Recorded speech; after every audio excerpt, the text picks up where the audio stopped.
Hello, ഇന്ന് ലഞ്ചിനൊരു പാവയ്ക്ക കറി ഉണ്ടാക്കാനാണ് പോകുന്നത്.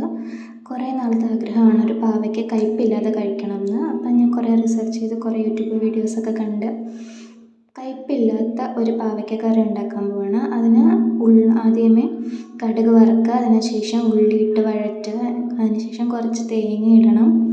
തേങ്ങയിട്ട് കുറച്ച് നേരം കഴിഞ്ഞ് ഒന്ന് ഇളക്കിയതിന് ശേഷം പാവയ്ക്ക ഇടുക. പാവയ്ക്ക ചെറുതായിട്ട് അരിയണം. എത്ര ചെറുതായിട്ട് അരിയാൻ പറ്റുമോ അത്രയും ചെറുതായിട്ട് അരിയണം. എനിക്ക് ഇത്രയൊക്കെ ചെറുതായിട്ട് അരിയാൻ പറ്റും, അതുകൊണ്ട് ഞാൻ ഇങ്ങനെ ചെയ്തേക്കുന്നത്. പിന്നെ ജസ്റ്റ് ഒന്ന് വീണ്ടും ഇളക്കി കൊടുക്കുക. എന്നിട്ട് കുറച്ച് നേരം വെയിറ്റ് ചെയ്യണം. വേവണം, പാവയ്ക്ക നല്ലോണം വേവണം.